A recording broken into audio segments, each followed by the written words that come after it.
பாஸ்கர் கல்லூரியில் முதல் மாணவனாக தேறினால் கம்பெனியிலேயே பொறுப்பை ஏற்கும்படி கேட்டதின் பேரில் தாம்சனுக்கு மிகவும் பெருமையாக இருந்தது.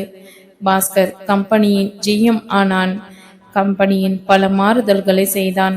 தொழிலாளர்களுக்கு பல வகையில் உதவி செய்து அவர்களை திருப்திப்படுத்தினான். முன்பை விட கம்பெனியில் லாபம் அதிகமாக வர ஆரம்பித்தது. தாம்சன் இவனுடைய திறமையை கண்டு வியந்தார்.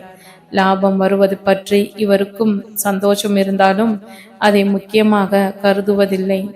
ஏனென்றால் பணத்திற்கு இப்பொழுதெல்லாம் இவர் முக்கியத்துவம் தருவதில்லை. பாஸ்கரை பெற்றதற்கு அவன் தந்தை தவமிருந்திருக்க வேண்டும் என்று எண்ணிக்கொண்டார்.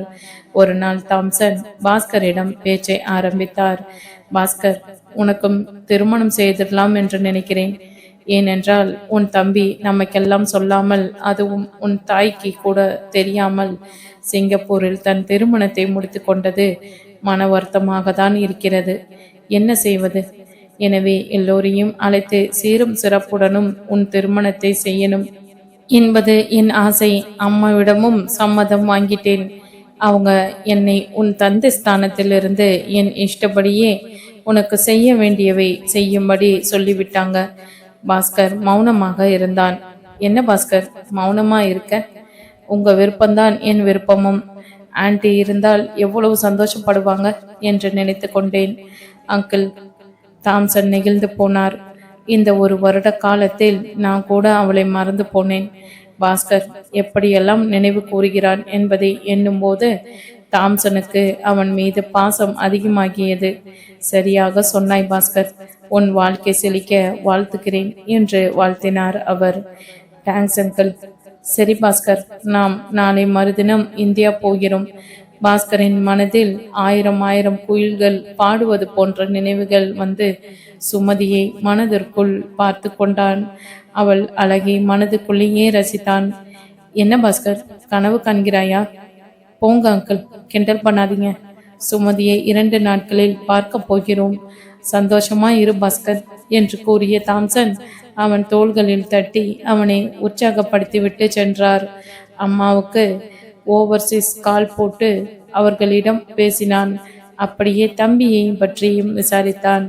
அவனுக்கு போன் செய்து வரும்படி சொல்ல சொன்னான். அவன் தாய் பொன்மணி அம்மாளும் சொல்வதாக சொன்னான்.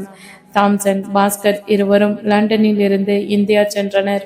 பொன்மணி அம்மாள் தம்பி சுரேந்தரரை அழைத்து கொண்டு இந்தியா வந்தாள்.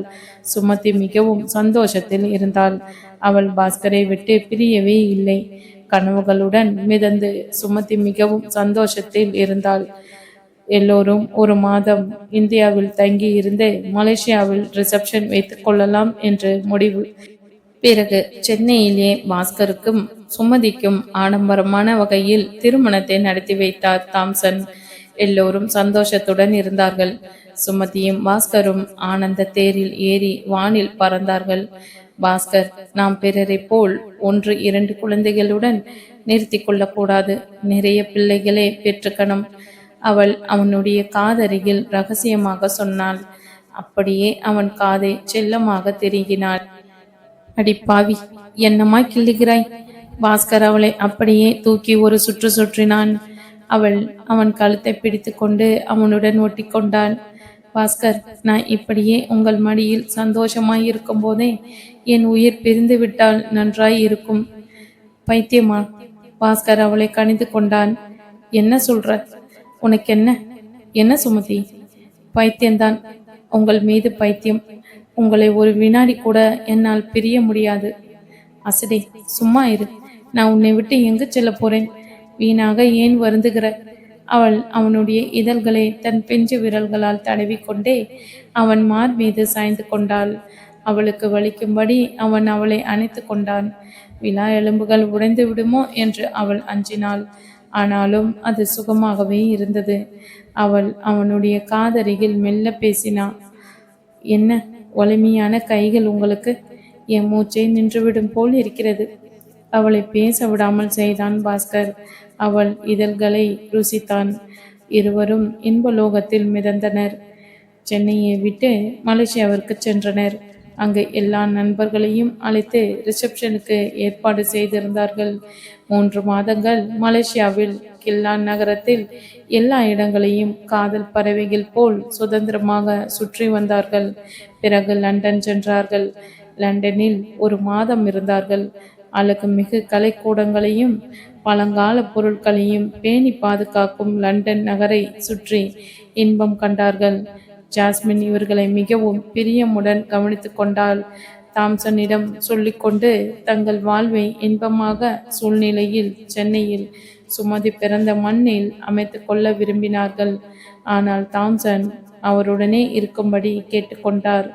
என் தந்தையின் கடைசி கால வாழ்க்கையை என்னுடன் கழிக்க எண்ணுகிறார். மேலும் நான் சென்னையில் இருக்கவே மிகவும் விரும்புகிறேன் என்று அன்பான முறையில் எடுத்து சொல்லி தாம்சனிடம் சுமதி சம்மதம் பெற்றுவிட்டாள்.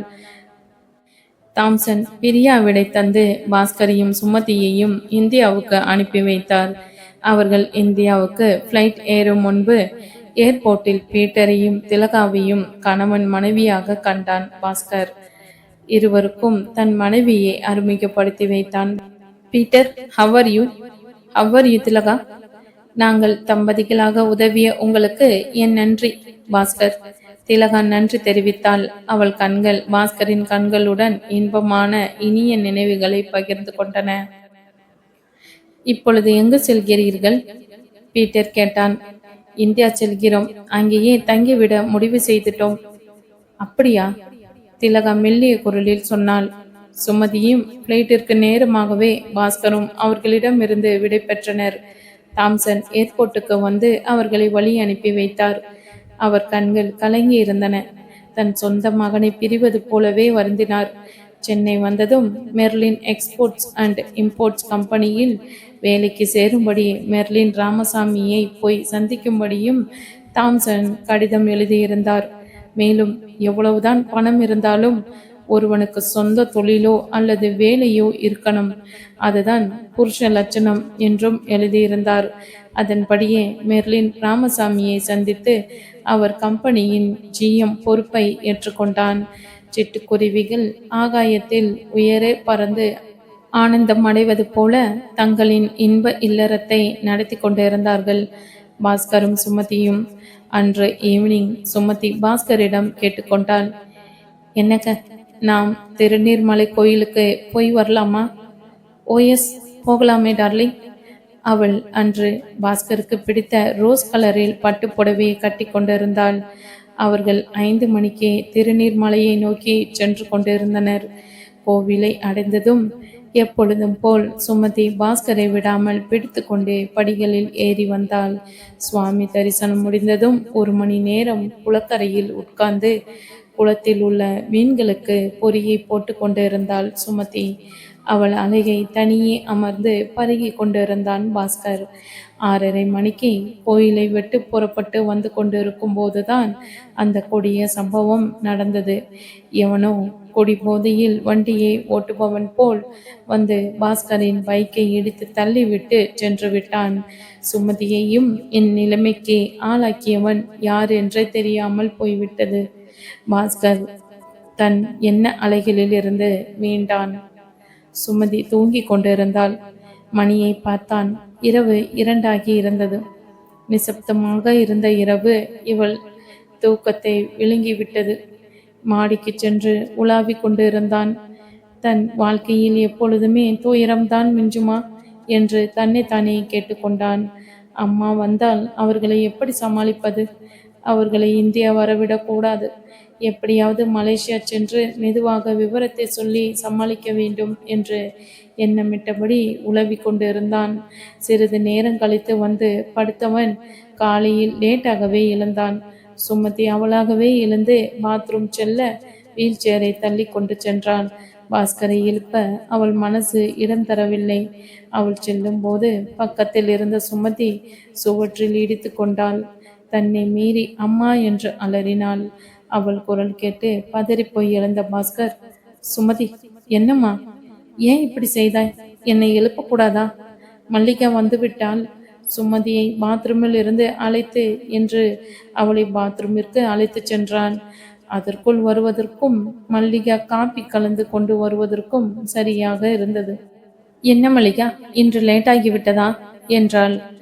ஆமாங்க, அம்மாவிற்கு உடம்பு சரியில்லை, அதனால தான் கொஞ்சம் லேட் ஆகிவிட்டது. சரிம்மா, நீ உன் வேலைகளை கவனி, நான் குளித்துவிட்டு வந்து விடுகிறேன். எனக்கு ஆபீஸ்க்கு எடுத்துச் செல்ல டிஃபன் பாக்ஸில் சாப்பாடு போட்டு வை. மல்லிகா சமையலறையில் வேலை செய்து கொண்டிருக்கும் போதே சுமதி சேரை தள்ளி கொண்டு உள்ளே வந்தாள். மல்லிகா, சாதம் வைத்துட்டியா? ஆமாம்மா, சாதம் ரெடி பண்ணிட்டேன். ஐயா ஆபீஸ் எடுத்து செல்ல டிஃபன் பாக்ஸில் போட்டு வைக்க சொன்னார். அப்படியா? அப்போ அவருக்கு தக்காளி சாதம் செஞ்சு கொடுத்துடு. சரிம்மா, வெங்காயம் கொஞ்சமா போட்டு தக்காளி அதிகமா போட்டு செஞ்சிடுறேன். ஆம்லெட் போட்டு வைத்திடவா? வெரி குட், அப்படியே செய்திடு. பாஸ்கரின் துணிகளை மல்லிகாவிடமிருந்து அதை தன் கையில் வாங்கி கொண்டு பாஸ்கருக்காக காத்திருந்தாள். எடுத்து தரும்படி கேட்டு பாஸ்கர் வந்ததும், இந்தாங்க, இந்த ட்ரெஸ்ஸை போட்டுக்கங்க என்று அவனிடம் தந்தாள். உனக்கே சிரமம் சுமதி, நான் எடுத்துக்க மாட்டேனா? இதில் என்ன சிரமம்? என்னால் உங்களுக்கு பணிவிடை செய்ய முடியலனாலும் இதையாவது செய்து மன திருப்தி பட்டுக்கிறேன். பாஸ்கர் அவள் நெற்றியில் முத்தமிட்டான். 2 கன்னங்களையும் 2 கைகளாலும் சேர்த்து பிடித்து நிமிர்த்தி அவளையே பார்த்துவிட்டு, தேங்க்ஸ் சுமதி என்றான். அவன் அப்படி பார்த்தது அவளுக்கு கடந்த கால நினைவுகளை நினைவுபடுத்தியது. எச்சிலை கூட்டி முழுங்கினாள். பெருமூச்சு விட்டு கொண்டாள். பாஸ்கர் இதை கண்டு, சுமதி, உன் அன்பை எனக்கு போதும், இது எதுவும் வேண்டாம் என்றான். அவள் மௌனம் சாதித்தாள். என்னங்க, நீங்க ஆபீஸுக்கு சாப்பாடு கேட்டீங்களா?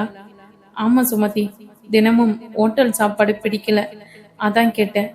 இனிமேல் தினமும் சாப்பாடு கொண்டு போங்க, உன் இஷ்டப்படியே செய்கிறேன்.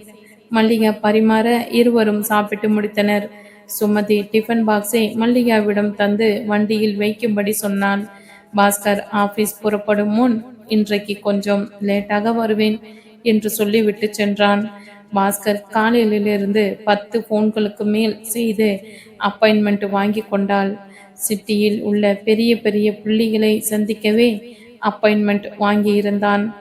அதன்படியே வெளியே செல்லும் முன்பு போனை எடுத்து சீதாவை தன் அறைக்கு வரும்படி அழைத்தான். மே கம்மின் சார்? சீதாவின் குரல் கேட்டதும், கம்மின் என்றான் பாஸ்கர். அவள் உள்ளே வந்து அமர்ந்தாள். பாஸ்கர் யாருடனோ போனில் பேசிக்கொண்டிருந்தான். சீதா அவன் போனில் பேசும் அழகையும் அவன் பேச்சின் திறமையையும் கண்டு பிரமித்தபடி அமர்ந்திருந்தாள். என்ன சீதா அப்படி பார்க்குறீங்க? ஐ எம் சாரி, உங்களை முக்கியமானவருடன் பேசி காக்க வைத்து விட்டேன், அதனால தான். பரவாயில்ல சார், நான் கேட்டது பற்றி உங்க கணவருடன் பேசினீர்களா? எஸ் சார், தான் இந்த கம்பெனியில் கடைசி வரையில் பணியாற்ற முடிவு பண்ணிட்டேன். உங்களின் உயர்ந்த நட்பை தான் மதிக்கிறேன் சார். Thanks Mrs Sita. நீங்கள் ஒரு உதவி செய்யணும். நான் கொஞ்சம் வெளியே போகிறேன். எனக்கு பதில் இங்கே ஆஃபீஸில் சில பணிகளை நீங்கள் கவனிக்க வேண்டும். லெட்டர்ஸ்களுக்கெல்லாம் பதில் ரெடி பண்ணி வைங்க. என்னை தேடி ஆஃபீஸ் வேலையாக வருபவர்களிடம் நீங்களே இதை பேசி முடிவெடுங்கள். மற்றதை நான் ஈவினிங் வந்ததும் பார்த்துக்கிறேன். சரி சார். எனக்கு சந்தேகம் வந்தால் எம்டியிடம் கேட்டுக்கோங்கம்மா. அதுதான் தவறு. ஜிஎம் வேலைகளை எம்டியிடம், அது நல்லதல்ல. சந்தேகம் கேட்கக்கூடாது. வேண்டுமென்றால் சந்தேகம் வரும் லெட்டர்களை பெண்டிங் வைங்க. நான் வெளியில் இருந்து ஃபோன் செய்கிறேன். விவரம் கேட்டு தெரிந்துக்கங்க. சரி சார், அப்படியே செய்கிறேன். பாஸ்கர் வெளியே புறப்படும் முன்பு எம்டியிடம் சொல்லிவிட்டு புறப்பட்டான். முதல் நாளிலே 15 நபர்களை கேன்வாஸ் செய்து விட்டான். இன்டர்நேஷனல் டூருக்கு 15 நபர்கள் கிடைத்ததில் பெரும் மகிழ்ச்சி அடைந்தான். 2 மணிக்கே ஃபோன் செய்து சீதாவிடம் பேசினான். Hello, I am Bhaskar here. ஏதாவது ப்ராப்ளமா? No sir, everything all right. Very good. நான் இன்னும் அரை மணி நேரத்தில் வந்து விடுவேன். நீங்கள் சாப்பிட்டுட்டு ரெடியாக இருங்க. ஏர் இந்தியா வரை செல்ல வேண்டியிருக்கும். சார், ஏர் இந்தியாவில் மிஸ்டர் லிங்கம் ஃபோன் செய்தார். உங்களை கேட்டார். இல்லை என்றதும் இன்டர்நேஷனல் டூர் பற்றி கேட்டார். இது பற்றி எனக்கு தெரியாததால் நீங்கள் வந்தவுடன் ஃபோன் செய்வதாக சொல்லிவிட்டேன். ஐ சி, வெரி குட். நீங்கள் ரெடியாக இருங்க, நான் வந்துடுறேன். நீங்கள் சாப்பிட்டீங்களா? இல்லை என்றால் முரளியிடம் சொல்லி சாப்பாடு வாங்கி வைக்க சொல்கிறேன் சார். வேண்டாம் மிஸ்ஸஸ் சீதா, நான் வீட்டிலிருந்து சாப்பாடு கொண்டு வந்திருக்கேன். அப்படியா? சந்தோஷம். நீங்க எப்பொழுது வருவீங்க? இன்னும் 15 நிமிடங்களில் அங்கிருப்பேன். அப்படியென்றால் நானும் சாப்பிடாமல் காத்திருக்கிறேன். உங்க மனைவியின் சமையலை டேஸ்ட் பார்க்கணும். இருவரோடே சேர்ந்து சாப்பிடலாம். அப்படியா சொல்றீங்க? சரி, நீங்க விரும்பினா நாம் சேர்ந்தே சாப்பிடுவோம். அவன் போனை வைத்து விட்டான். சீதா பாஸ்கருக்காக சாப்பிடாமல் காத்திருந்தாள். பாஸ்கர் அரை மணி நேரம் கழித்தே வந்தான். போன் செய்து சீதாவை வரும்படி சொன்னாள். வரும்போதே டிஃபன் பாக்ஸுடன் வந்தாள் சீதா. அவள் வெஜிடபிள் பிரியாணி கொண்டு வந்திருந்தாள். பாஸ்கரின் டிஃபன் பாக்ஸை திறந்து கொஞ்சம் சாதத்தை எடுத்து டேஸ்ட் பார்த்தாள். உங்களுக்கு ஆம்லெட் பிடிக்கும் இல்லையா? பாஸ்கர் கேட்டான்.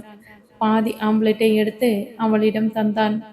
என்ன மிஸ்ஸஸ் சீதா, தக்காளி சாதம் எப்படி இருக்கு? சாப்பிட்டு பார்த்து ஏதாயிலும் சொல்லுவீங்கன்னு பார்த்தேன். ஒன்றும் சொல்லலையே.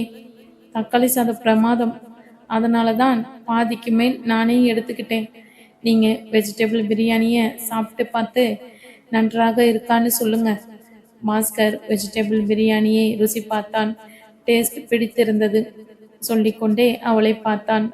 இது போன்று சாப்பிட்டு வெகு நாட்கள் ஆச்சு என்று. உங்க மனைவி நன்றாகவே சமைக்கிறாங்க. பாஸ்கரின் மனைவியை புகழ்ந்தாள். அவள் இதை என் மனைவி சமைக்கல. பின் யார் சமைச்சாங்க? எங்க வீட்டு வேலைக்காரி தான் சமைத்தாள். ஆனால் டைரக்ஷன் சுமதி. அது என் மனைவியின் பெயர். அப்படியா? மாட்டாங்களா? ஏன் உங்கள் மனைவி சமைக்க? சமைத்துக்கிட்டு இருந்தால் விதவிதமாக பலகாரங்கள் செய்து கொடுப்பாள். இப்பவும் செய்து தரணும்னு ஆசைதான். ஆனால் அவளால் இருக்கும் இடத்தை விட்டு நகர முடியாது. என்ன சொல்றீங்க பாஸ்கர்? என் மனைவியை பற்றி தான் சொல்றேன். உங்க மனைவியால் நடக்க முடியாதா? ஆமாம், ஒரு நாள் உங்களிடம் சொல்வதாக சொன்னேன் இல்லையா? சொல்ல மறந்துட்டேன். அப்படி என்ன ஆச்சு உங்க மனைவிக்கு? சீதா அதை தெரிந்து கொள்ள அவசரப்பட்டாள். நாம் வெளியில் போகும்போது சொல்றேன். சீதா மௌனமாக யோசித்து கொண்டிருந்தாள். இவர் வாழ்க்கையில் ஏதோ விபரீதம் நடந்திருக்கிறது என்று மட்டும் எண்ணிக்கொண்டாள். இருவரும் சாப்பிட்டு விட்டு வெளியே செல்ல ஆயத்தமானார்கள். டிரைவரிடம் கார் கொண்டு வரும்படி சொன்னான் பாஸ்கர். எப்பொழுது சார் கார் வேண்டும்? இப்பொழுதே கொண்டு வா மூர்த்தி என்று கூறிவிட்டு ரிசீவரை வைத்து விட்டான். மிஸ்ஸஸ் சீதா, நீங்க உங்க டிஃபன் பாக்ஸை எடுத்துக்கொண்டு ரெடியா இருங்க. நான் 5 நிமிடங்களில் வருகிறேன். நீங்க மறுபடியும் ஆஃபீஸ் வர வேண்டி இருக்காது. அங்கிருந்தே வீட்டுக்கு போயிடலாம். சரி சார், ரெடியாகி வந்துடுறேன் சார். ஒன்று உங்களிடம் சொல்லலாமா? என்ன? சொல்லுங்களேன். நீங்க என்னை மிஸ்ஸஸ் சீதான்னு அழைப்பதை விட சீதா என்றே அழைக்கலாம். அப்படியா? அவன் சிரித்து கொண்டே சொன்னான்.